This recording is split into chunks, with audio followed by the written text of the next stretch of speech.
Hey everybody, welcome to the Game Informer Show, a weekly podcast covering the video game industry. Join us each and every week for a discussion of the latest gaming news, reviews, and exclusive reveals with Game Informer staff and special guests from around the industry. I am your host, Marcus Stewart. I am joined by the news hound, Wesley LeBlanc. Hello. Hello. I'm back from the eternal perils of review hell for a game we will talk about soon. And also joining us is the GI spy who loved me, Brian Shea. How are you? I'll take it. I will take that intro. I'm good. A little under the weather, but good otherwise. Okay. And joining us is special guest, Giant Bomb's own Jan Ochoa. Hello, sir. Hello. Thanks for having me, guys. Very happy to be here. Yes, first time on the GI show. Been wanting to get you on for a while. Happy to have you. How you doing? I'm doing well as you can be right now. I'm ready to talk about video games and ready to hang out with y'all. Hell yeah. We're going to talk about video games and video game accessories. Maybe, I don't know. But listen, I wanted to make a King of the Hill reference. I don't get to talk about King of the Hill as much as you guys think that I would like to, believe it or not. Let's start a King of the Hill podcast. Side project. Hey, I started watching King of the Hill for the first time recently. Guys, we're on to something. Yeah. Okay. Do you like it so far? Yes. I think Bobby Hill is a generational character. Okay. It's like, give us all your King of the Hill hot takes right here. Bobby Hill, great character. Yes. Are you working your way to the new season? Is that what's inspired this? Or Yes, that is the motivation because I saw, well, there's obviously a time skip in the new season, right? Right. And I think I made the bold claim that I think Bobby Hill could beat Bobby Flay. Yeah. You know what? Yeah. See? Okay. I'd agree with that. Bobby Flay's lost to like quote unquote like regular chefs or like non-famous chefs. So like why can't I think so. Brian, you could be Bobby Flay. You're a pretty good cook too. I've seen you post your fancy food photos on social media and stuff. I mean, I'm okay. Bobby Flay is a professional culinary artist, though, so it might be a knockdown, drag-out fight in the kitchen. But yeah, I think I'd do okay. I mean, if I started paying you for your food, you'd be a professional chef too, technically. So, that's a good point. That is a very good point. Saying. But yes, if you too would like to know if you can beat Bobby Flay, probably a good way to do that or to find that out. And this is a little bit of false advertising, so I'm going to veer away from this. But you know what you can do to support Game Informer is get yourself a Game Informer magazine subscription. Yes, Game Informer. We're a print magazine. I don't know if you knew that. You've got a magazine right here, our World of Warcraft Midnight issue, which is also our 2025 Game of the Year issue, our jumbo-sized issue. We've also got our latest cover story that we're going to be talking about on this podcast for 007 First Light. And if you would like to read our 007 First Light issue, you can go to GameInformer.com/subscribe and subscribe to get 10 issues a year sent to you, both physical and digital.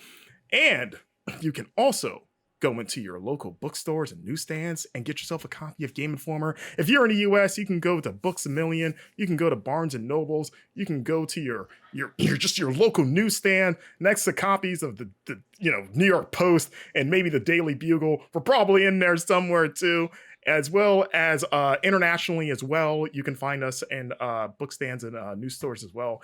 We still don't know exactly what stores we're in which countries. We're still finding that out. I know some people have been asking. We're also grateful for any international readers that have been sending us pictures of them spotting Game Informer in their local stores, which has been very helpful. But let us know what stores you're finding them in so we can tell everybody else, because right now it's treated like some big secret. So yeah, please, if you are international and you see Game Informer in a store, let us know what the name of the store is. Yes, please. But yes, either way, whether you get yourself a magazine subscription or pick us up in your local store, it is the absolute best way to support Game Informer, ensure that we keep doing what we're doing. And of course, 5% of at least every subscription fee also helps or is donated towards St. Jude's Children's Hospital. So your subscription also goes to a very worthy cause that we're very proud to support here. Once again, GameInformer.com/subscribe. Get yourself a magazine subscription today. And of course, speaking of magazine covers, Brian Shea, you have traveled to go to IO Interactive over in Copenhagen to check out 007 First Light, our next big cover story game. Tell us all about it. How is James Bond's like origin story, I guess? How is that shaping up? Yeah, so this was a game like I'm assuming, much like everybody on this call, a James Bond game has played a significant role in my life as a gamer. I think for a lot of us, it was GoldenEye 007 on N64. I think for Wes, it was Agent Under Fire on PS2. Yes. PS2, right? Yeah. Yep. Yeah. And Marcus, what was your James Bond game of choice? Oh, it was GoldenEye as a kid, but I will shout out. I think it was Nightfire on PS2 that had the cool Yes. like slingshotty grapple hook thing that was like stupidly fun. Nightfire. Okay. Well, Agent Under Fire had a really good grapple hook too. Nightfire came out. It was like the sequel to Agent Under Fire. Oh, And it was okay. also very good, but its multiplayer suite not as good as Agent Under Fire. Jan, Okay. what about you? Actually, my uncle played a lot. This is one of the games he commandeered my PS1 for, but he played a lot of Tomorrow Never Dies on it. Oh, So- I played that one. Yeah. Yeah, where my friends would be talking about how cool Siphon Filter was, I'd be on the other side of the playground being like, "No, guys, Tomorrow Never Dies is pretty cool too." But it was pretty neat. I mean, it had all the James Bond trappings for sure. I played that You were before ahead I of saw the the time. movie. Oh, I was saying I played that before I saw the movie, and I remember really liking the newspaper, like the printing press like section, Yeah. and then seeing the movie and like legitimately kind of marking out because I don't know, maybe I didn't think that would be in the movie, but I remember like that's the level from the game that I really liked. Oh, it's happening. But getting back to 007 First Light, it is a game that I think when it was announced, everybody was kind of like, oh, that makes sense. Like IO Interactive's been doing this like kind of globe-trotting agent sandbox style game for like 25 years now. And, the Hitman franchise obviously has a different flavor than the James Bond franchise, but like a lot of the core tenets are in the recipe of Hitman, and they can just kind of transpose that over to 007, and it seems like they're doing that a lot with 007 First Light. And we had a great time sitting down and talking with the developers, really diving deep into like their way of kind of like developing these sandbox situations, which again are different than what you'll see in Hitman, but definitely you can see the DNA is still there from this studio. And like the way they think about these games as like these encounters as like puzzles, which is great because like that's kind of how I think a lot of us approach those situations in Hitman games is like, okay, here's like it's pattern recognition. It's taking opportunities that are given to you. It's using your tools and skill sets. And then once you have your plan in place, executing it with precision. Like that stuff is all part of both puzzle solving and also stealth. And I think nobody does it as well as IO Interactive in terms of like bringing it all together, delivering it with such consistency. Like every single level in the Hitman World of Assassination trilogy capitalizes on all those core tenets.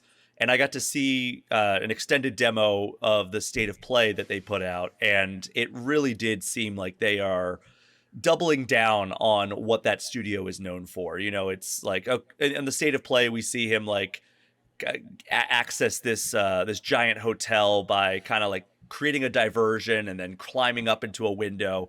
The other way that we saw in this behind closed doors demo that we attended in Copenhagen was he kind of like overheard somebody, like he eavesdropped on somebody on the call saying that there was a whistleblower trying to gain access to this chess tournament, and he has a press pass hidden in like a flower pot. So as soon as you got that, it highlighted all the flower pots around the courtyard. It was like, like we got a tip that I overheard somebody say that there's a press badge in the flower pot. So now I need to go check all the flower pots. So it's like all of the intel that James Bond has from doing his kind of spy stuff is kind of highlighted and surfaced to the player. So you feel like you're inside the head of Bond.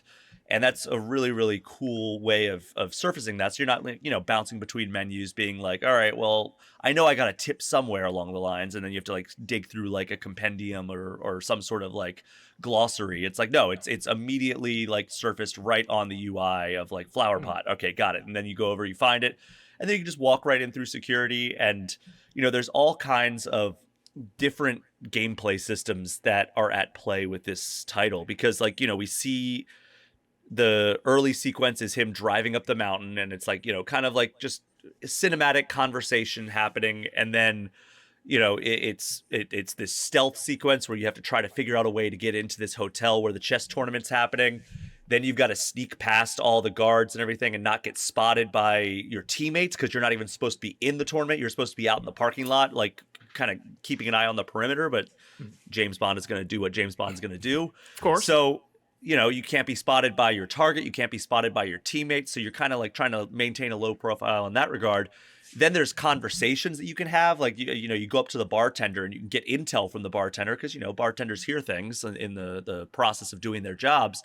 So, you know, you have that conversation aspect. Then there's, you know, the driving sequence that we saw where Bond is in a car chase following his target, and, you know, it looks like they've done a good job with the driving mechanics. Like, I didn't get a chance to play the driving mechanics or really anything of the game yet, but, you know, it does look like, from watching the developer and like watching how they're playing it, it does look like the mechanics are responsive. Like, he was drifting around the corners pretty well.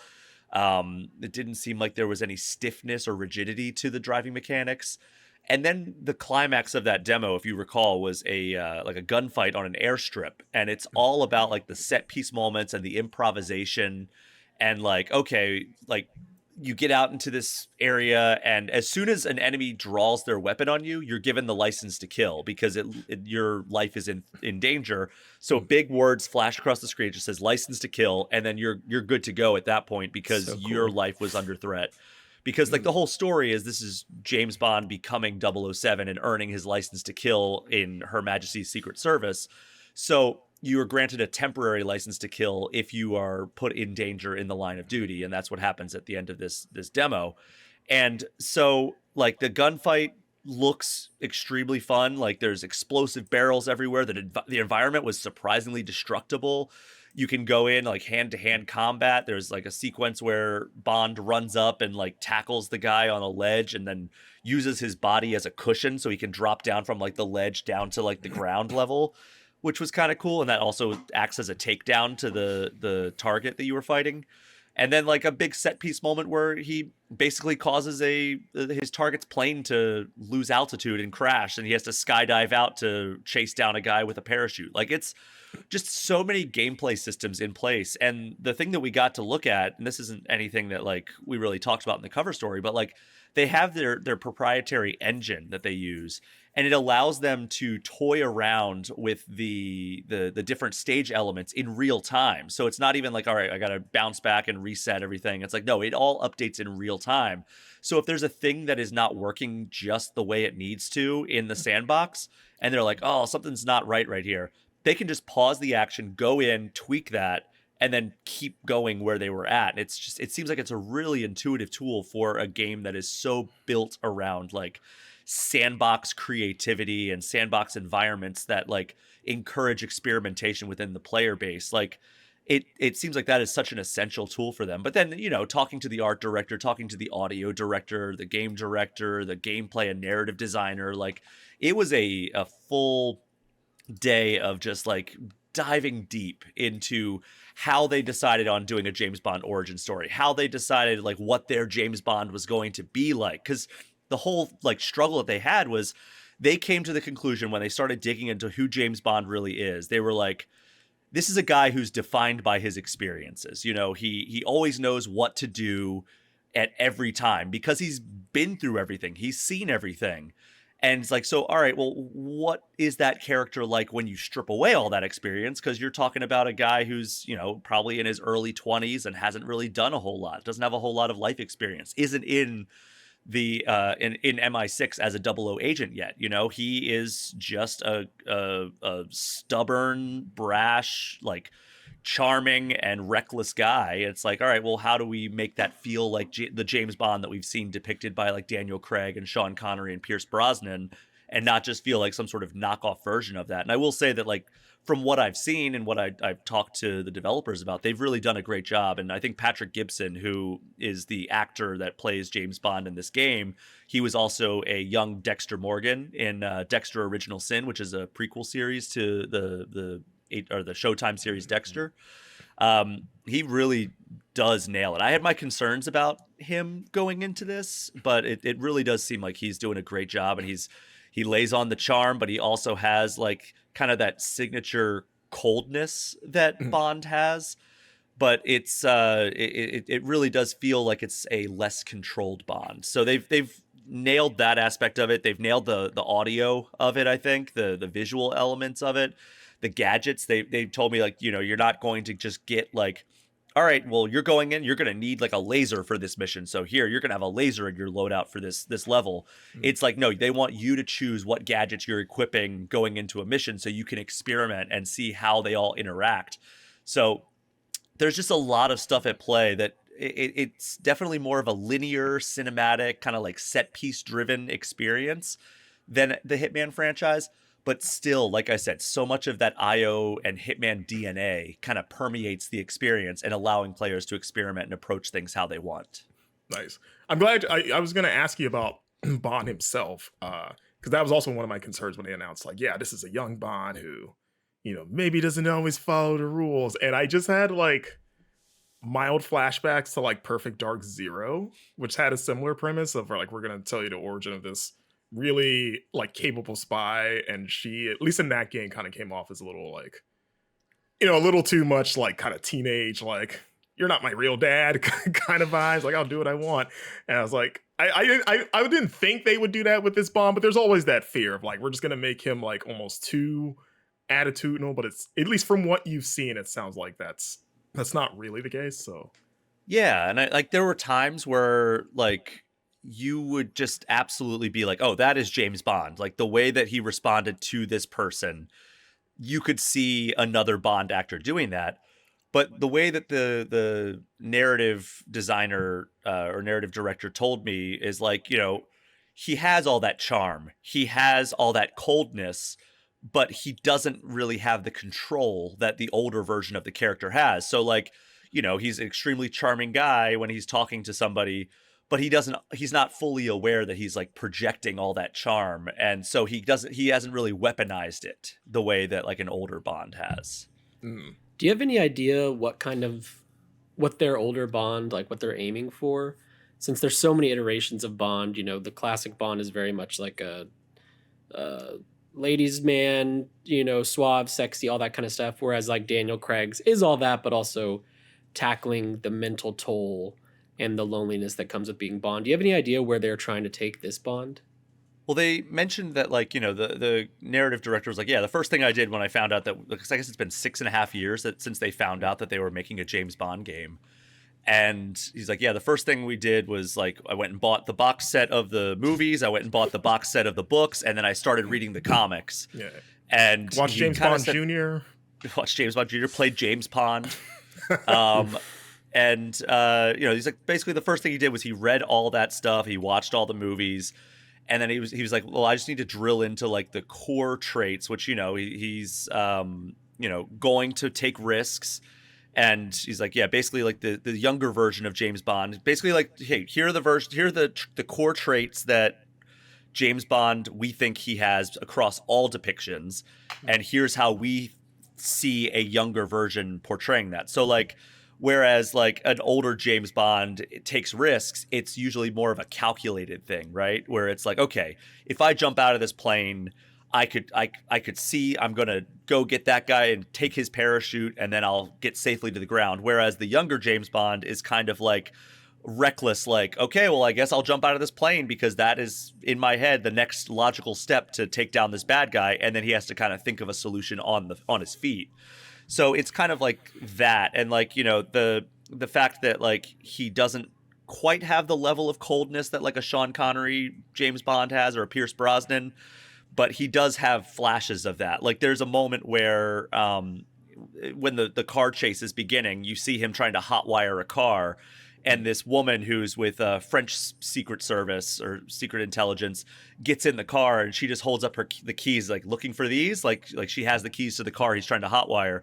He just continues hotwiring it, immediately gets it to start, and then just kind of flashes like a steely gaze at her, like, I got this, don't worry. Like, it's like, you could tell he's not nearly as refined, but he has all of those flashes where it's like, oh yeah, this could be like a Bond that evolves into the version that we see in pictures. But yeah, they definitely were going for a younger version, because I even brought up like, oh well, I think like Daniel Craig is supposed to be the youngest version of Bond that we've seen on picture or on motion pictures, because Casino Royale is originally the first book in the timeline, right? And they were like, well, even Daniel Craig was like way older than the Bond that we wanted to depict, because he was like very brash. He was very like, he does play by his own rules the way that it seems like IO's is going to.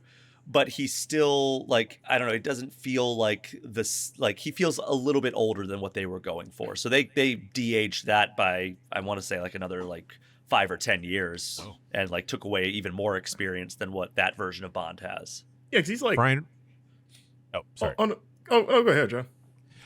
Brian, one of my favorite parts of the James Bond, I guess the whole franchise, is the interplay between Bond and his allies, whether it's like his tech crew, the femme fatale. I don't know if you saw any of that in the preview you saw, but was there any hint of that, of what those relationships are going to look like? It does seem like they are keeping a lot of those intact, like in terms of like the dynamics. Mm-hmm. I've got to bring up the actual like list of characters here, because I know like Q and M and all them and Moneypenny, but like there are a lot of characters that they've gotten like casts. Like, sorry, I'm bringing it up here. Like, I know that they've announced like Lenny Kravitz's Bauma, which is kind of cool because they needed a charismatic villain basically. And they're like, can we get Lenny Kravitz? Which is we also need a villain that can play the guitar is really important to us for some reason. I really hope it's like a Jack Black-esque, like, hey, we're just going to have the bad guy sing a song now. He sings his plan to Bond during the inevitable scene where Bond gets caught and the villain explains what he's doing. It's just going to be a concert. Yeah, so basically there's this thing that happens at the beginning called the Iceland incident. And it happens right before the sequence that I saw. And basically that gets M's attention. Like it's the loose depiction of the Iceland incident is on our cover this month, Game Informer's cover. You can see the helicopter crash in the background. Something happens there. Right? We don't know exactly what it is.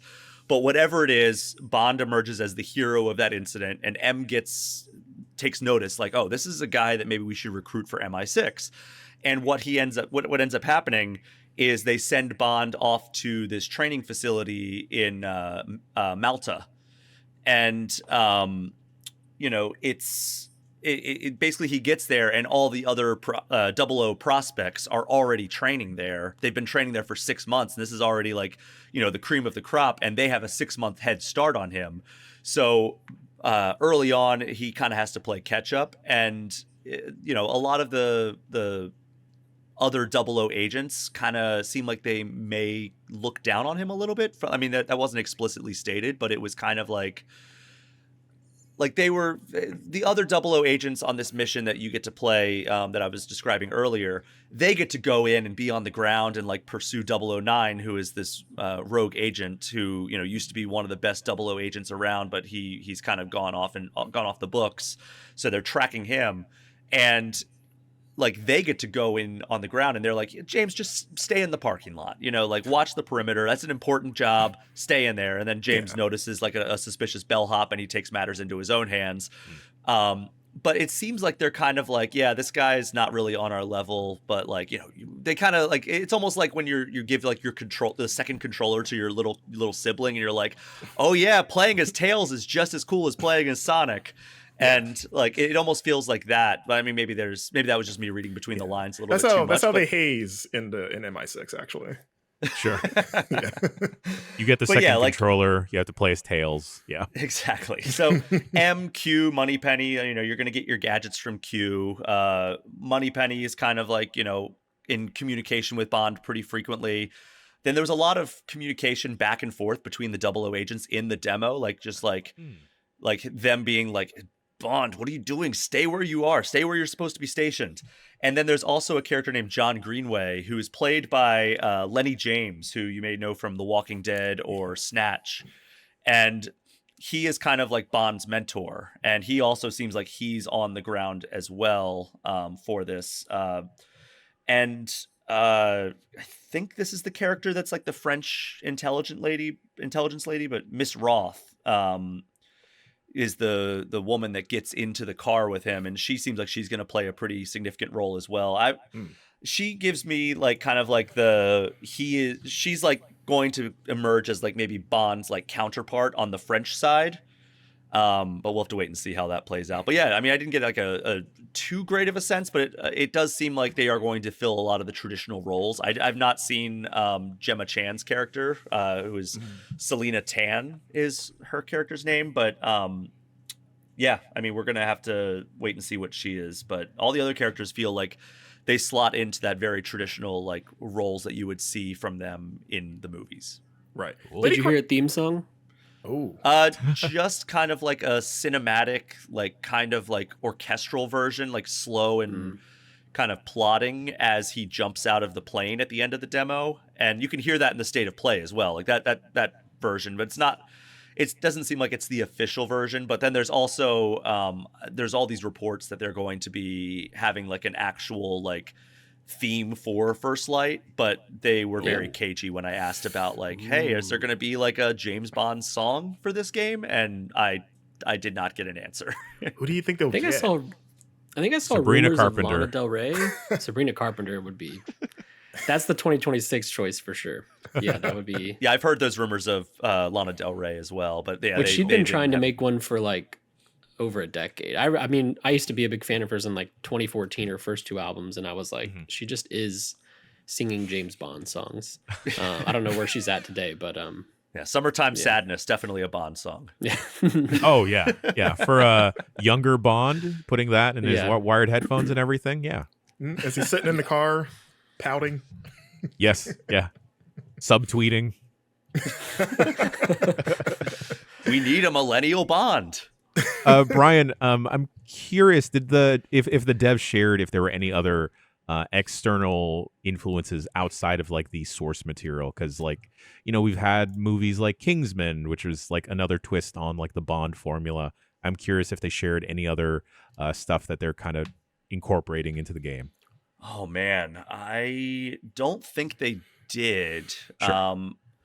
I did, I asked like, hey, like, Hitman is obviously like a big franchise for you guys, but like you also have like Kane and Lynch, and you have like mini ninjas and stuff. Like, did you pull inspiration from any of those games for your like your action sequences or your driving or anything? And basically it was like, not really. Like, it was basically like Hitman, and then like trying to figure out how do we make our gunplay better? How do we do driving? Because like basically the way they told me that they approached the driving was they brought in outside talent, and same thing for the gunplay. They brought in outside talent for that as well. But then they're like people who have worked on games with great shooting and people who have worked on games with great driving mechanics. But they also have a history, because like they have a lot of internal like prototyping and concepting. And he's like, a lot of the games that we concept and prototype do see the light of day, but some of them don't also. Like, we've never announced like a lot of the games that we've prototyped, and we canceled them before they really got into production. And some of those games had driving mechanics. So it's like, we haven't released a game or like fully developed a game that had driving mechanics, but we've messed around with it in the past, is basically what they told me. So, there's a lot of kind of internal influence, and then bringing in people who have experience at those other areas as well. Did you see a live? What was that? I was gonna say, did you see a live demo when you? Yes. How did it seem to run? Because I know one of the bigger things out of the state of play was like wow, they showed a good bit of footage with like some choppiness, and it's like the state of play where you could have chosen otherwise. So I'm curious, like you've presumably seen a more updated build, how it looked on screen. I think it ran fine. Like I mean, I'm sure there were still some hiccups. Like my memory's a little bit blurry because it's been a full month since I was at Copenhagen or in Copenhagen at the studio. But I remember it running pretty well. But like I'm sure there were a few hiccups here and there. But that's to be expected of any in development game. And we just saw them delay it a couple of months from March until May.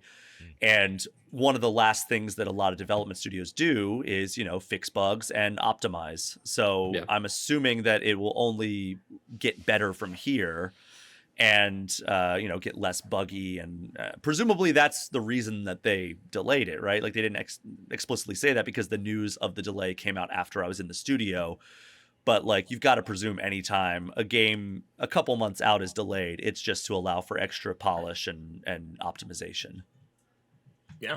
Did you get a sense for the weaponry? Because it sounds like they're trying to hit all the like classic Bond weapons. Was there any like just new stuff, like any new weapons that we just have never seen in any Bond media?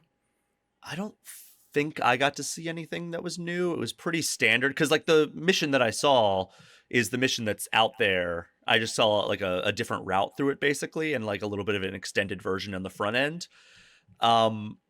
It seems like it's pretty like in that first stage, it seems pretty standard, like, shotguns, automatic rifles, pistols. I mean, Bond has a pistol. I don't know if it's like a PP7 or whatever, but like, like it seems like it's fairly straightforward weaponry at this point, but or on the gadget. I'm assuming the gadgets. I mean, you have like smoke bombs, you have lasers. Okay.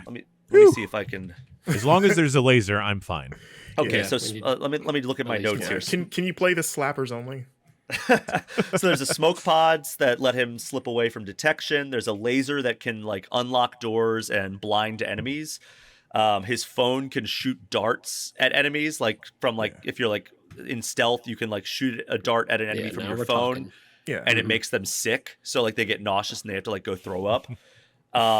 And then his watch can hack devices, like he can like create diversions or shut down like security cameras and stuff like that. That's only what I've seen so far, so I'm sure there's more than that. Right. It's all about like figuring out like which ones you want to bring in. So like if you want to bring in like the darts, then you're planning to go in with a certain type of approach. If you're wanting to go in with smoke pods, maybe you're like thinking like you have a higher chance of being spotted and you might need to slip away. So like it's all going to be tailored down to like how you want to approach each level, I think. Cool. Right. And for those that don't know, this game is set like in modern day. This isn't like, in the 60s or anything like that. Yeah. So I assume his like blow dart phone is like an iPhone or something, right? No, he has a full rotary phone that he carries around with him that shoots darts. People ask about it, but he's like, I don't worry about it. Yeah. Oh, awesome. Anything else you want to share about 007 First Light?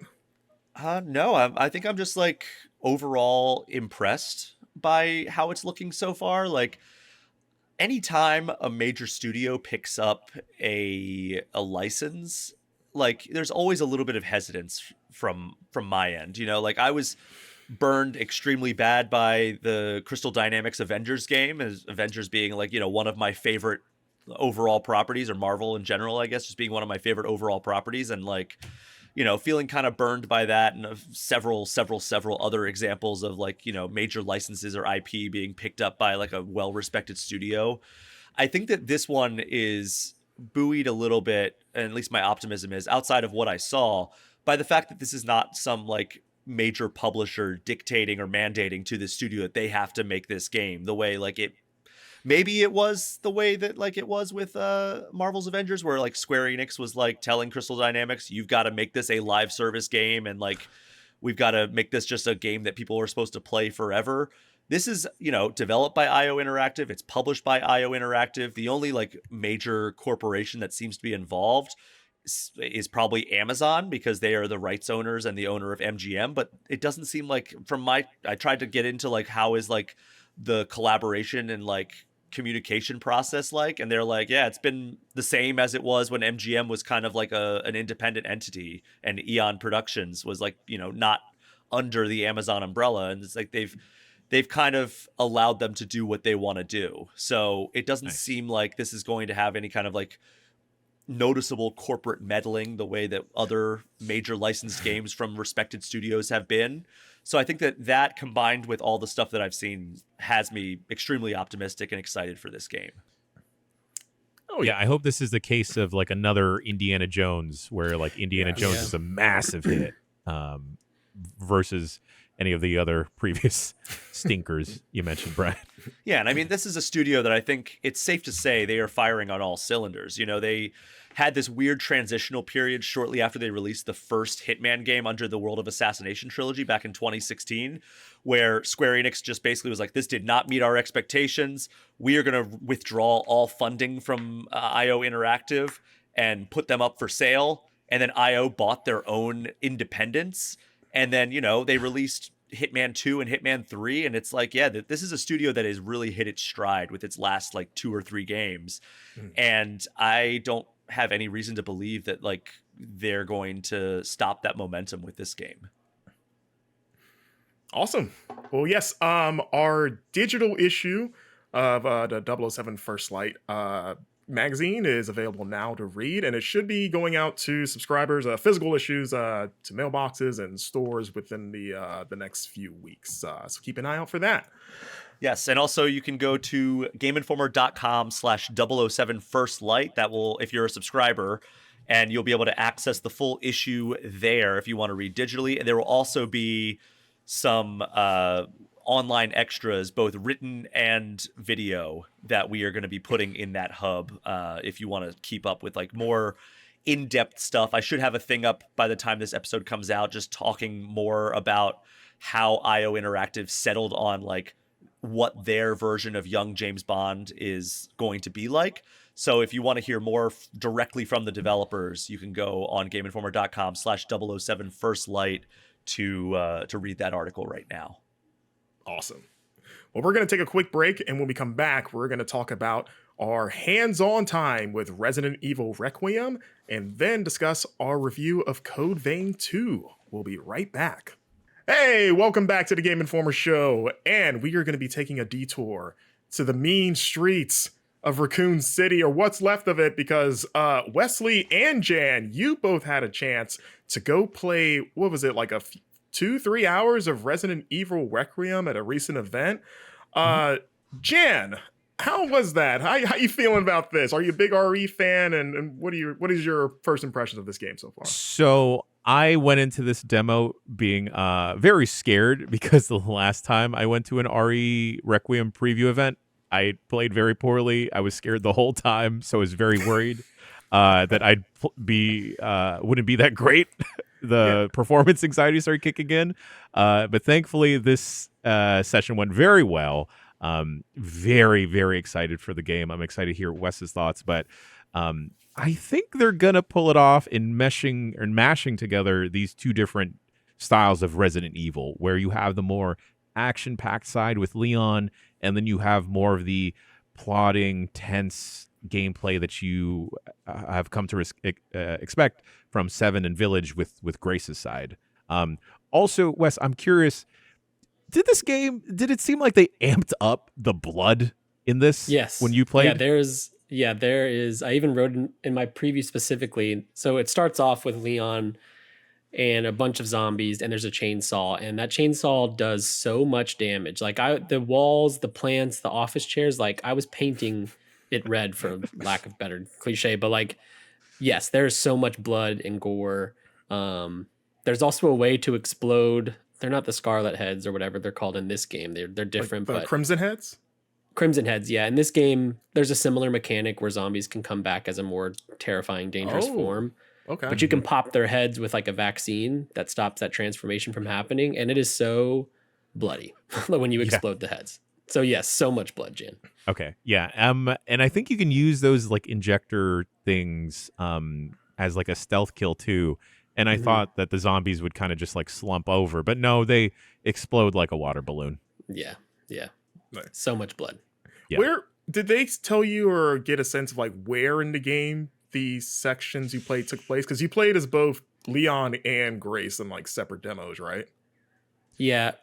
Well, It takes place early in the game. It's not the beginning. I did ask about that. And I don't even think it's separate demos. You start as Leon, who is in this care facility, and we can't go too much into like the embargo is kind of weird with spoilers and like step by step. But basically, Leon is in this facility. Something's wrong, and he's trying to get help. All hell breaks loose. Leon has to do what he does, which is kill a bunch of zombies. He then runs into Grace in the care facility. And then some stuff happens and you switch perspectives at that point. So then you play as Grace again for a much longer, like almost 2 hours. Yeah. And then at the end of her section, you switch back to Leon and see what he's doing during this. So I think it was like an A to B to C type of story we were following. But yeah, somewhere in the beginning, it's not the opening, which it didn't give me opening vibes. Like it's very clear we were kind of thrown into some very interesting story stuff happening. Yeah, the vibe where Leon is introduced, it feels like when how he's going to be first introduced into the game. So I'm assuming it's still close to the beginning of the story. Just the way that the Leon reveal is treated when the demo started, it's like, oh, here he is, guys. We know that you know he's here. And he does roll in on his Porsche, and then he does check his Hamilton watch. It's like the Arkham Asylum beginning where it's showing a bunch of stuff and you know it's Leon, like you know it's Batman, but it's like here's this cool car driving by. Oh, someone's boots are stepping out of this car. Pan up. Wow, this person's really cool and suave. And then boom, it's a, it's a more mature, older Leon sporting a Hamilton watch, which the promo placement, I didn't watch the state of play because I was busy with work stuff or the showcase. And I saw in our Slack Charles and Kyle were talking about exclusive limited edition watches, and I was like, was it a Hamilton? Because in this preview there is such a blatant, like, he's like, what's the time?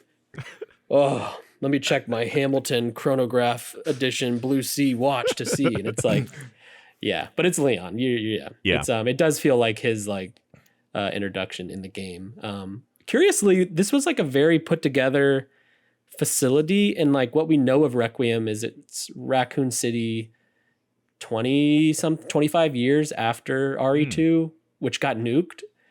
I don't know where this is. Like, I don't know if this facility is in Raccoon City or maybe we start here and then go into Raccoon City, because it didn't seem to be in the remnants of a nuked city.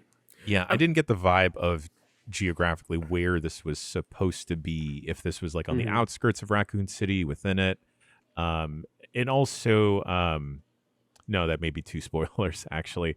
But it's interesting. And I think for folks that are out there that are a little bit disappointed that we're going back to the RE4 formula and like the third-person gameplay with Leon, you can change the perspective for both characters. So if you want to play Leon in first person, you can. If you want to play Grace as third person, that is also an option. Yeah, first person Leon sounds weird because you only associate him with like third person over the shoulder, and I associate like the recent numbered games with first person. Like, it would be weird to play those games switch. We're like, I'm gonna be Grace third person and Leon first person. Yeah, so like Jan mentioned, Leon's third person, Grace's first person. I asked the devs, because I interviewed the director Koshi Nakanishi after, and I asked, like, is that on purpose, or like, are we, because you can switch back and forth, but are they intending for people to do first person with Grace and third for Leon?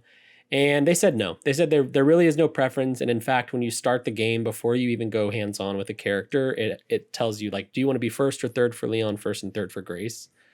However, thematically, I do think Grace as first person feels better and makes more sense, because her sections are way more tense and horror filled, and I think first person does a better job at that. Whereas Leon is roundhouse kicking and stabbing chainsaws into zombies. I didn't get to do a roundhouse kick in first person, but I was just curious how that would look. Like, is it just the screen spins real quick? That'd be so sick. It's the legs swinging across the screen. Yeah. I think I switched into first person for a little bit, and I think it'll still pull out to third person when he does the roundhouse or any of those like context sensitive stuff. Otherwise, I think I'd be throwing up the whole time. Yes, yeah, I think so. As Leon roundhouse kicking. You feel like they could just like throw the leg up and be like, okay, you understand what that is, rather than having like the camera do a full 360. Yeah, it's just him doing a super kick. A Spartan kick. Yeah. I'd be okay with that, yeah. Yeah. Yeah, it's if you haven't picked up on my tone yet, like I'm very, very thrilled with what I played so far. It was one of those previews where it was 3 hours long, which I typically hate because it's usually long enough for my brain to be like, you're playing this whole thing, enjoy. And then I get to like the ending and I'm like, dang it, no. And now I got to wait a month or however long until codes come in. You know, we're a month away from release now.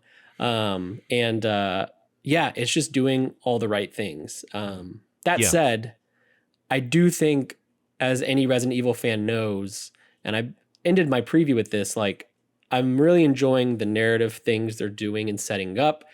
There's some weird stuff going on. It's a very strange game so far, which I love. But Resident Evil, what is awesome and fun and strange and interesting in the first half can often become too far out there, off the walls, unenjoyable in the second half. You find the underground facility, you're out of the main area. And I feel like the first half of Resident Evil games pretty much are always better than the second half, in my opinion.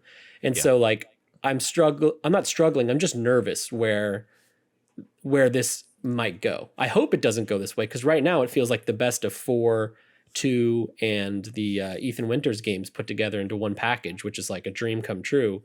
But what does that mean for the second half? This could easily, who knows where it goes. I'm also curious about how they're going to handle the pacing, because at least in the preview that we checked out, I felt like I had kind of reached my stamina in terms of like creepiness that I can take on as someone that doesn't like scary games. And then it felt like the perfect switch when they pivoted over to Leon. I'm curious as to how they're going to juggle both of those, because they are two very different playing characters. Like, for instance, Leon's whole inventory system and his health meter, at least, is very much that RE4 Tetra style type of inventory, while Grace is the Ethan Winters style, like little pips that you get. Yeah. And Leon just in general he feels like somebody who was made to kill a bunch of zombies, whereas Grace feels like she's just trying to survive and stumbling through this house. And I agree with your point about the tension. Like, I was about 2-ish hours, an hour and 45 of Grace, and it is like very tense, methodically going through this station, finding random crystals and solving puzzles. And like right when you're like at your limit, they switch to Leon. There's a big monster thing. They give you a shotgun and some stuff, and they're like, just blow this dude's head off. And it feels really good, and you can stop being scared, and you can unrelease the controller a little bit. That is it. They did a really good job nailing that balance in this 3-hour preview, but again, if this is a 15, 20-hour game, however long it ends up being, that will be like the deciding factor, I think, on how great this mashup of gameplay is that balance. I assume Leon is, could you tell, or did you know if he's voiced by the same performer that played him in like the remake? Or I want to say it sounded like the same voice actor as the remake, Okay. Did he drop any sick, corny one-liners in your game? Yeah. That's exclusively what he does in this preview. Where Grace is kind of like awestruck of like, I can't believe this is happening to me. Leon just seems to be like a quip machine. Yeah. Yes. Yeah. Also, in terms of Leon, they open his gameplay that we played with a zombie that has a chainsaw, and then you kill that zombie. The chainsaw falls. This was so sick. It starts spinning violently because it's still going. A zombie like walks by it, loses a leg, which just paints that area blood red. They drop to the ground. I shoot them, and then you get to pick up the chainsaw. Finally, you get to just destroy and eviscerate zombies with a chainsaw. I like to think, and it feels so good. I hope narratively it's like Leon's first time using a chainsaw. Like, he's so used to being chased by them that when he has like the same moment of like, oh, I finally get to use one of these things. What is this? What is this? Huh? I thought only zombies could use these. He seems pretty pro with it. And even when it's like out of its, you have like a little gauge of how much you have left. He jams it into a zombie and it like continues ripping through them as he like pushes them away with a kick and stuff. It's very Leon. You should. First time you cut into a zombie, you should be like, "Oh, so that's what that feels like." Okay. He's just using the same techniques. I'm glad you mentioned it, Wes, because the same thing happened in mine. But a zombie picked up the chainsaw. A different zombie picked up the chainsaw before I got to it. And when that zombie was trying to swing at Leon, she arced back too far that the chainsaw got stuck in another zombie. Oh my god! So so sick. Yeah. I'm so curious as to the different context sensitive situations and hilarity that's going to pop up. I asked Speaking about them- like the, go ahead. Yeah. I was going to say, I asked them about the physics of the chainsaw and other situations like that. And they said it was really cool that I picked up on that and that they look forward to me playing the rest of the game. So I'm assuming there's more context specific physics interactions that I look forward to. It was a very cheeky, like smile wink type of answer. So we'll see. But yeah, go ahead. Oh, I was to Marcus to build off of the quippiness. I think we saw it in the showcase. But Leon, when he sees the zombified doctor, he drops the line of like, "I'm gonna need a second opinion." Yeah. Like, I can't stand you, but let's go. Yes, that's my Leon. That's what I like to hear. Yeah, it's still, the whole thing feels so Resident Evil still. Like it's the 25th anniversary or the 30th this year? It's up there. 96? 30th, right? Yeah. Yeah, first so game was it feels like a greatest hits, like Yeah. getting the band, like this is a lot of different RE games put into one that you know and love. The humor is definitely absolutely still there. I think when the zombie outbreak happens, Leon's with like a doctor and she sees one stumbling that's very clearly a zombie, and she's like talking to him like, "Hey, what's wrong? What's going on?" Or like, and it's like, lady, this is a zombie. Like, let Leon shoot this dude's head off. Please. Or Yeah. it feels like yeah. because I would say Village felt like that. Like Village felt like the celebration of all the styles of Resident Evil in one game. Whereas this one almost feels like, and forgive me, but I've been on an Outcast kick lately. It feels like the speaker box Love Below of Actually- Resident Evil. Wow, that's a good comparison, actually. That's brilliant. Yeah, no, 100%. Yeah. That's what this feels like. Yeah. Yeah, like it's even going to like the characters having different inventory styles that are evocative of two very different Resident Evil like eras, I guess.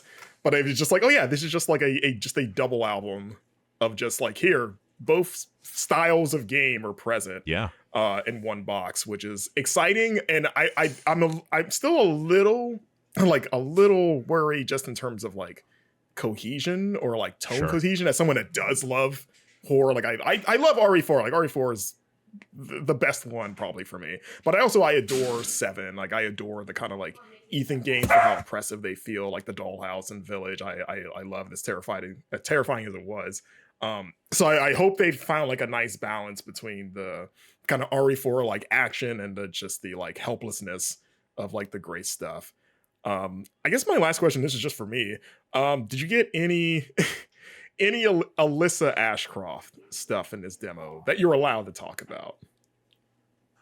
No, Not it was to pretty my contained to Jess Grace and Leon in terms of like people that you're hearing talk and just playing as. Yeah. Damn it. Okay. Yeah, we did see the Mad Eye Moody guy. No real context for what's going on with him, but like he was there and he was cool as a. I have no idea what his place in the story is, good or bad, but like he was a fun scene stealer. He was it's a cool design, and he's the dude in a trailer that's like sitting in front of his back turned to the TV or whatever. I think so. Yeah, he's got the little MGS looking headpiece. Right. He's chewing up the scenery a lot Yeah. in the scenes that he's in. Yeah. I asked about Alyssa, like, Jan, I don't know if you're aware, but I recently streamed the entirety of Resident Evil Outbreak alongside Charles Hart, because that's the game that Alyssa is introduced in. So we went into that being like, oh man, they're bringing her back for this game. She suddenly must be an important character. We should play this game so that we'll know all about her and it'll like be like a good setup for Requiem. And then 3 months later, realizing that we know maybe less about her because the game is not very much about character development. She's just kind of there. It's like a multiplayer game, so she's just like spouting things like, give me that, and I need this to your partners for items. And then occasionally you get a cutscene where she's just like writing for her paper, being like, man, it's pretty messed up what's happening here in Raccoon City. And Charles and I were like, I don't know if we got what we thought we were going to get from this character. I guess it's interesting that they went through the trouble of not only bringing her back, but giving her a daughter and making her the star. Okay. Well, I still I'm still looking forward to like Charles and I being the only people that will like have a legitimate like mark out when she appears on screen. Like, we know who that is. I mean, it has to matter, right? Like, why else would you pull?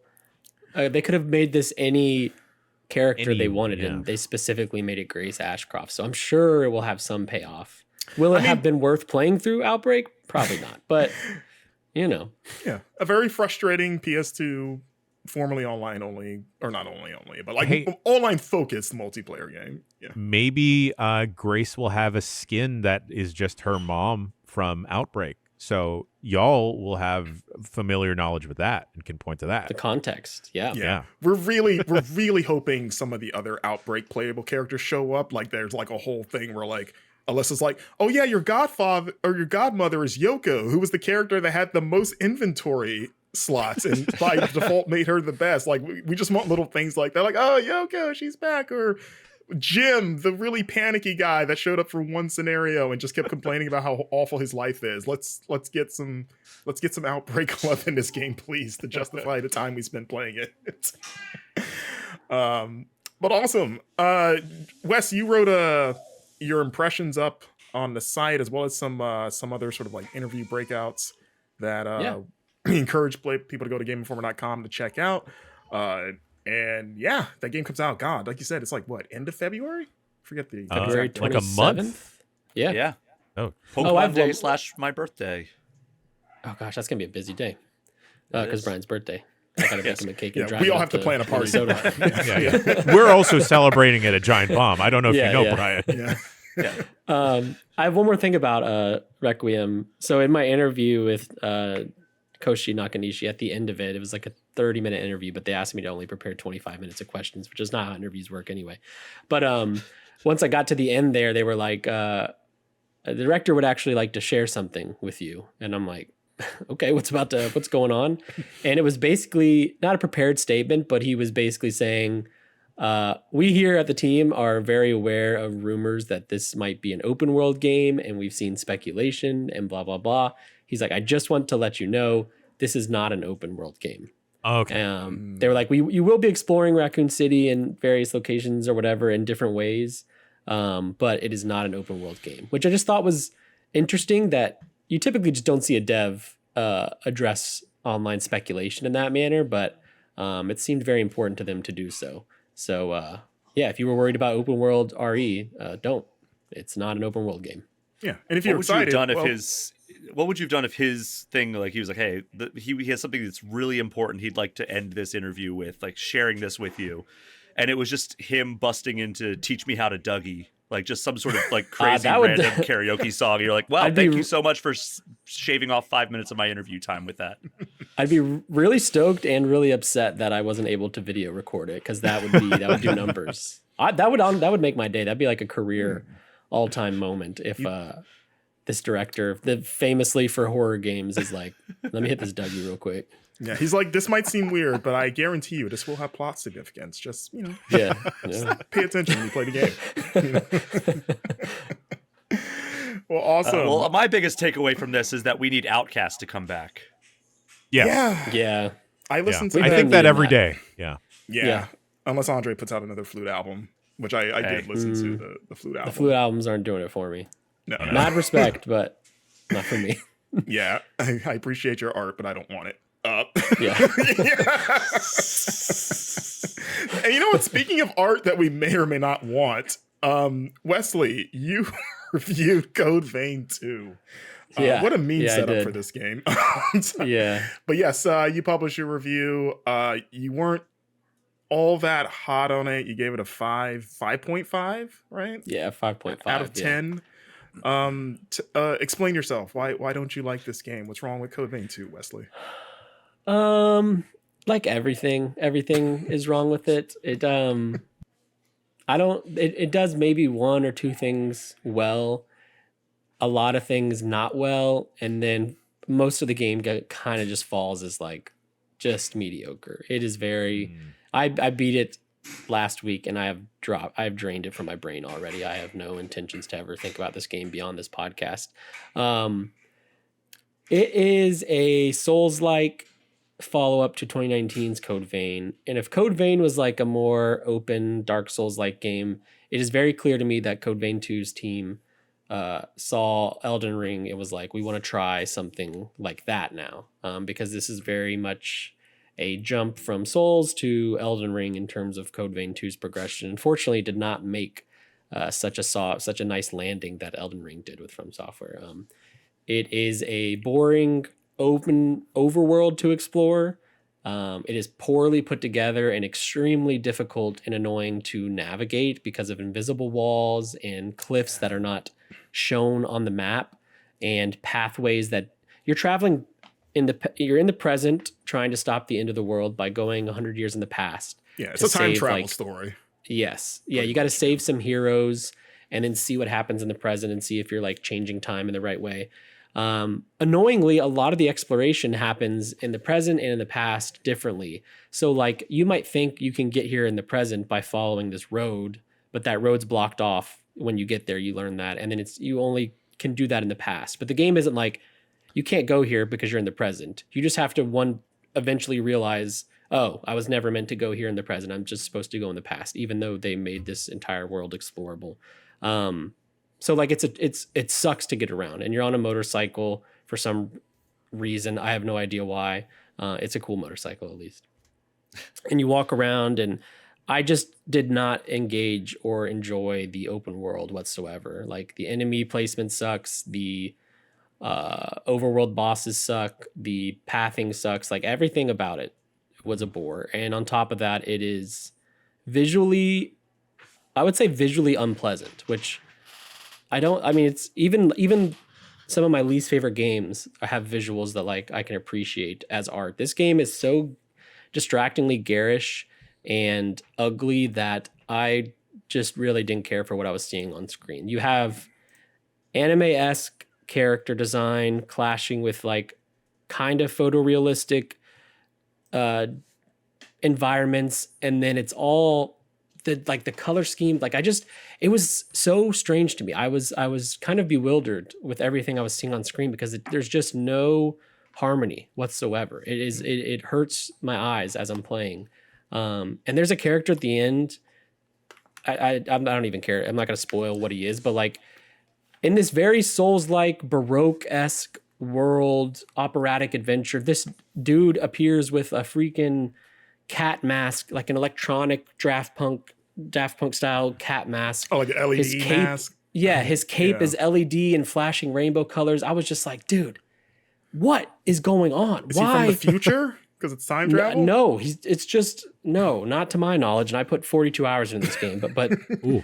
Was he it was a just raver?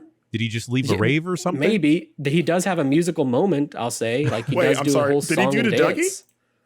No, not the Dougie. No, that okay. Wait, was this the director of Resident Evil? Featuring that's a 10 out of 10 if there was a Dougie in here. It's that simple. That's why I've been holding out on giving out my first 10. No Dougies in games yet. By the way, random aside, do you guys remember probably Just Dance? Do you guys remember when Wolf Blitzer did the Dougie at like a BET Awards? I think it was. But I will find this after. Okay, go YouTube. I remember Larry King trying to rap with Snoop Dogg. That was a highlight of CNN. Sounds about right. Yes. So yeah, I didn't enjoy looking at this game. The voice cast is not really selling the ambitious stakes the story is going for. The music's cool. I did like the music. It was like a rock-infused Baroque orchestral suite, which was fun. A lot of repeat tracks, though, so it doesn't necessarily hold up over 42 hours. The meat and potatoes is obviously this Souls-like combat, and to the game's credit, it is doing some unique things, and I do enjoy some of its systems.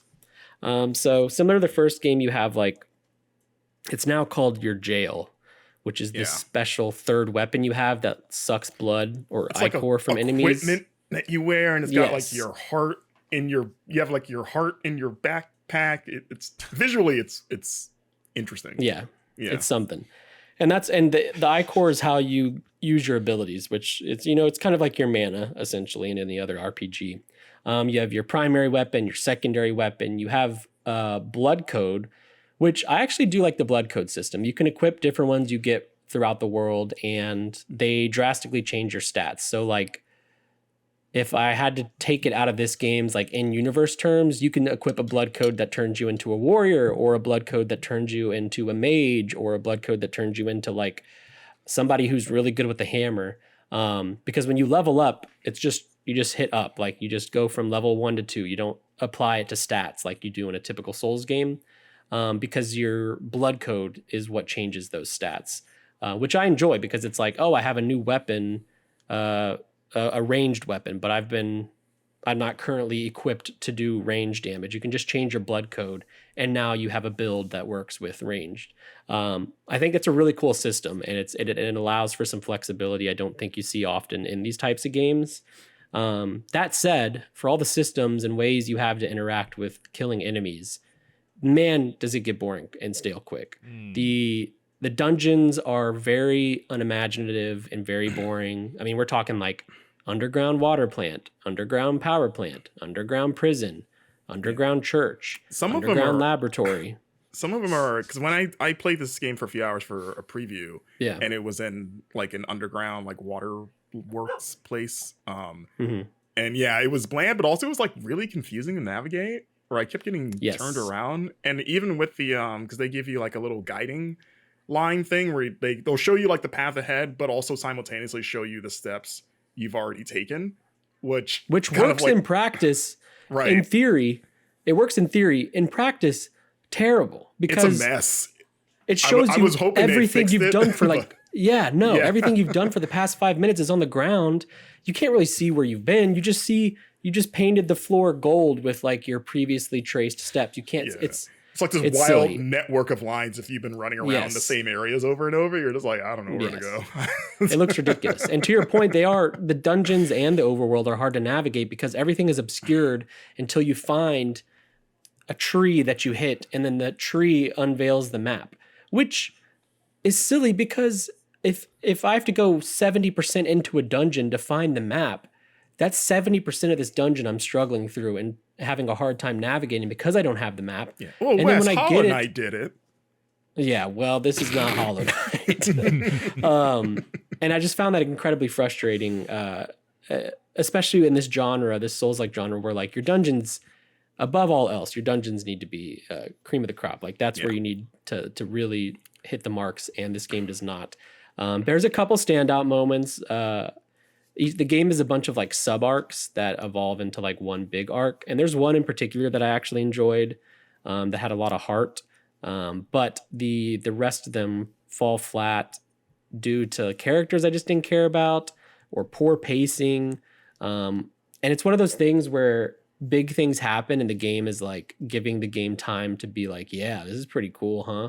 And I'm like, no, I don't care. I'm not invested at all. Why are you doing this? Which is kind of disappointing.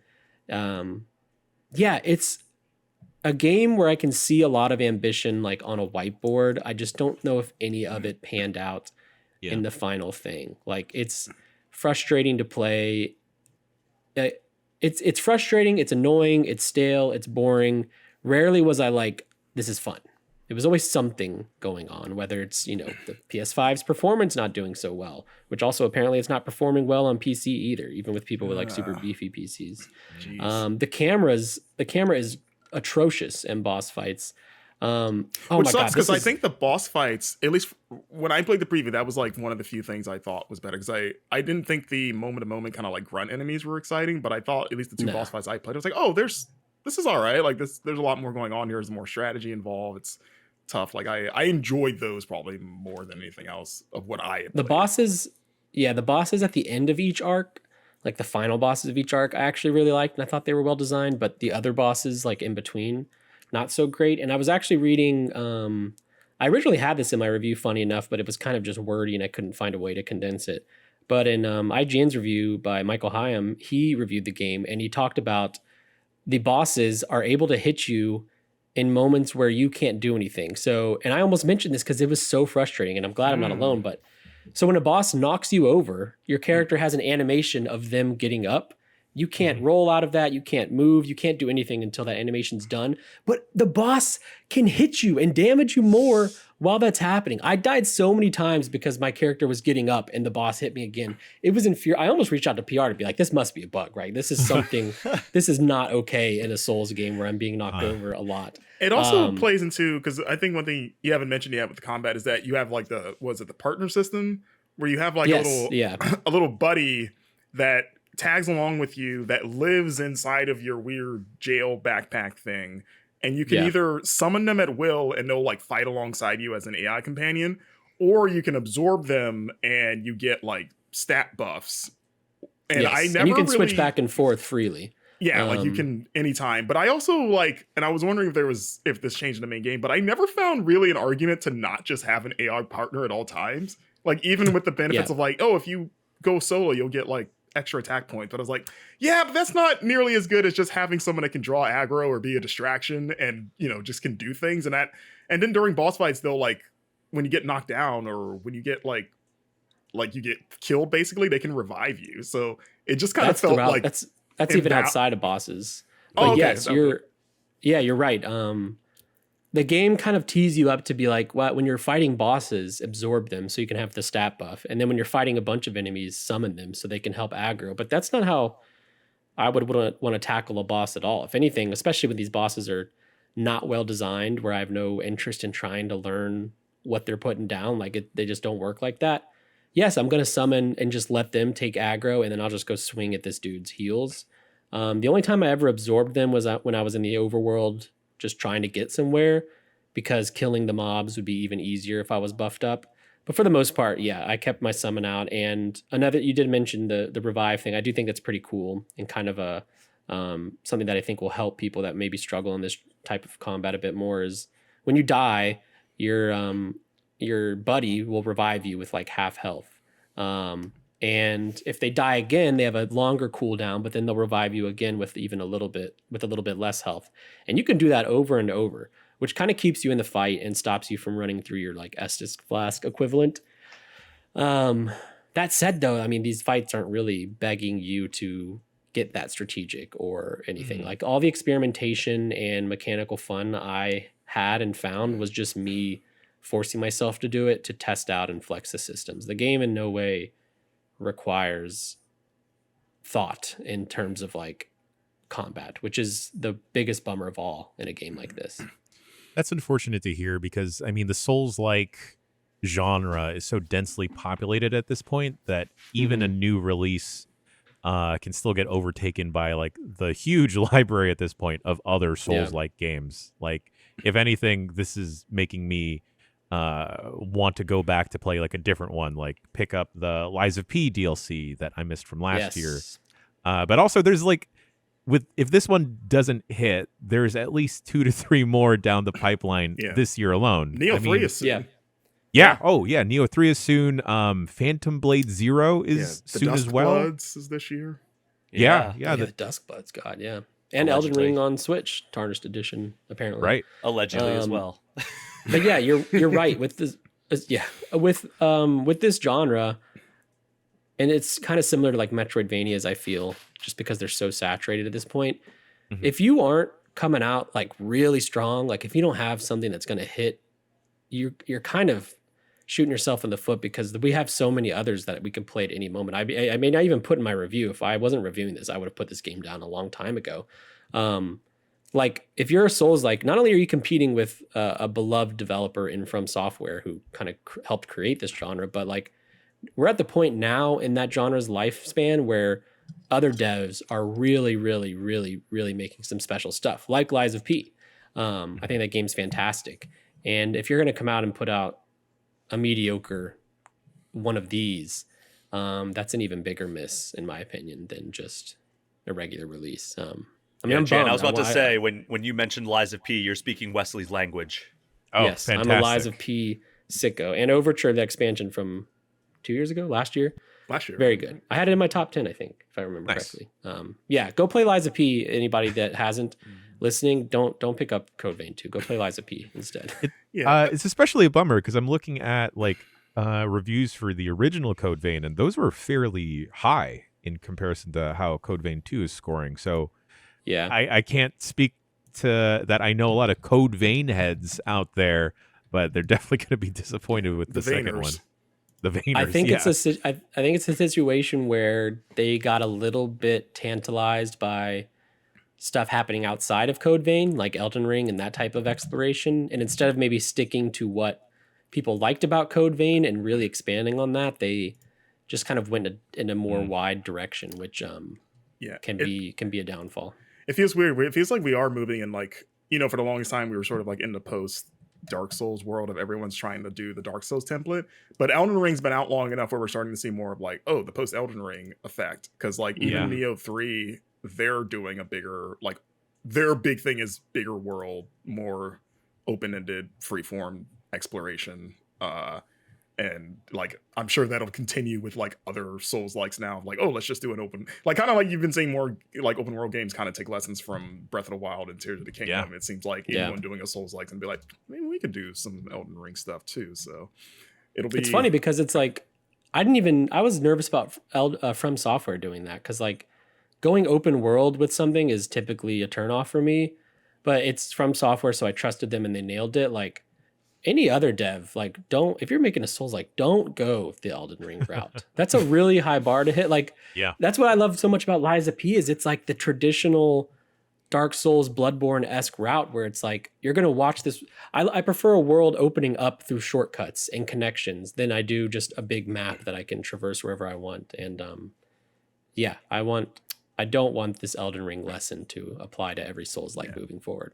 Well, Wes, how about crazy this? thing is, I just looked up the Metacritic, and Code Vein 2 has a higher Metacritic than Code Vein 1. Oh, really? 72 is the Code Vein 2 Metacritic. 70 is the Code Vein 1 Metacritic.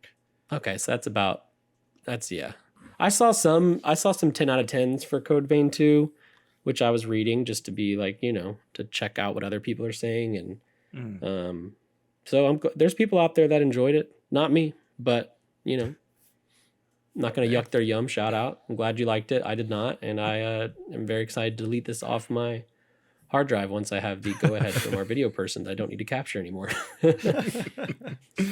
Well, Wes, I know you say you don't want any Elden Ring likes, but hear me out. How would you like a Strand game that was a Souls-like? I'm a Strand guy. I'm a big fan of those strands, so I'll take it. What if you could build bridges while dodge rolling enemies? I'm just saying. What if doing the Dougie gives you iframes like a dodge roll would? Oh my God, we're really onto something here. Well, awesome. Thank you, Wes. You can read Wes's full Code Vein 2 review right now on GameInformer.com. And you can watch the video on our YouTube channel by the time you're seeing this. Oh, okay. We have a video review. Awesome. Yes. Yeah. Okay. Well, yeah. Go check that out as well. And that'll wrap up this week's show, folks. Thank you so much for watching. Once again, if you want to support Game Informer, GameInformer.com/subscribe to get yourself a magazine subscription. Of course, 007 First Light digital issue available now, coming in mailboxes and stores and over the next few weeks. But yes, you can get yourself a beautiful, glossy, and thick with 2 C's printed magazine by going to GameInformer.com/subscribe. 10 issues a year delivered right to you. Jan, thank you so much, man, for joining us on the show. Is there anything you want to plug with what you got going on over there at Giant Bomb? Yeah, for folks that don't know, giantbomb.com, we're an independent games media website. We stream possibly too much, so if you ever need any background noise, we're there for you. One of our biggest series right now, we call it Blight Club. We subject 3 of our staff members to play some of the worst games to completion. So I suggest you go check that out. We also have a bunch of pods if you're curious and you need some more audio to fill up your life. I do want to say, we're all big fans of Game Informer over at GB, but y'all have the nicest magazine, not just in terms of content, but actually the paper. It is the nicest magazine I have ever touched. So be proud of that, y'all. When we came back, we wanted to do that, and I remember Matt, our editor-in-chief, got like advanced, and our design team got advanced looks on that, and they just kept telling us how much nicer it is and how much better the paper is, but we didn't have it yet. And when I finally got it, I was like, yo, We might actually have the cleanest magazine. out Yeah, there. and like Yeah. at the end of our last era, it was like getting cut so much in terms of like our budget for like the paper that we could afford. It was like it was not where we wanted it to be, so that was like a huge priority for us when we came back under a different parent company. Yeah, and when I saw it at my local Barnes and Noble, and not just because I know it's y'all, it stuck out to me, but it stuck out because of the glossy, nice paper. Oh, Awesome. Hell yeah. We appreciate that. yes.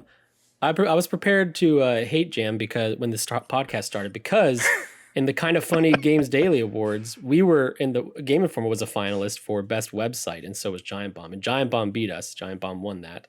But you know what? I think I'm turning a corner, Jan. The Giant Bomb folks are pretty cool. Okay, all right. Well, Wesley, if and when I see you in person, I hope instead of like a olive branch or a handshake, we can just hit the Dougie together.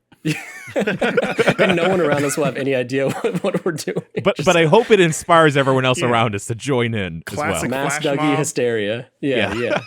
Massive Dougie hysteria. Yeah. It's coming back. Yes. Much like the Harlem Shake. Oh, okay. I'm excited It's a for that. If millennial that's the thing. podcast for sure. It's the collaboration that gamers have been dying for. Giant Bomb and Game Informer staff coming together to hit the Dougie. The Dougie. That would do numbers. Hold on. SGF this year. We might have to And Resident Evil's director. Yeah, Yeah. man. Talk off air. Get that set for SGF or something. Okay. Yeah. Well, thank you, Jan. And yes, please go to support Giant Bomb. They put out awesome content. As a longtime Bombcast listener myself, I love the show. You guys always crack me up. You guys have some great conversations about video games and often not video games that are extremely entertaining. Love all the videos and streams you guys put out. So please go support Giant Bomb, who they themselves are now independent. You guys went independent not too long after we came back. So it felt really cool to like come back and see another outlet, kind of like, like I said, seemingly on the brink of going away and then coming back better than ever. So love seeing what you guys are doing over there. Thank y'all. Thanks for having me, and I love seeing what y'all are doing over here at Game Informer. Fantastic, inspiring stuff constantly. Awesome. And if you want to follow Jan, what is your social media handle if folks want to reach out for you? I'm primarily on Blue Sky. That's just at janochoa.bsky.social. But just look for Giant Bomb. Don't actually look for a Giant Bomb. Unfortunate naming. Can't get rid of it at this point. But Giant Bomb on all socials. We're on Instagram, TikTok, Blue Sky. I think those are the big three, as well as YouTube, of course. But just go to giantbomb.com. You can find us and all the stuff we make over there. Awesome. You can follow me on Blue Sky as well at Marcus Stewart 7. You can find Wesley at, is it Wesley LeBlanc? What is Wesley LeBlanc, yeah. Just Wesley LeBlanc. And Brian at Brian P. Shea, or did you drop the P, Brian? Nope, it's still there. Just because I was Brian P. Shea across all other platforms, so I was like, I don't want to confuse like what on different platforms, so I just kept it consistent. Okay. Well, at Brian P. Shea on socials. And yeah, we are going to get the heck out of here, but we'll be back next week with an episode of the Game Informer Show. Thank you so much for listening and watching, and we'll see you then. Bye.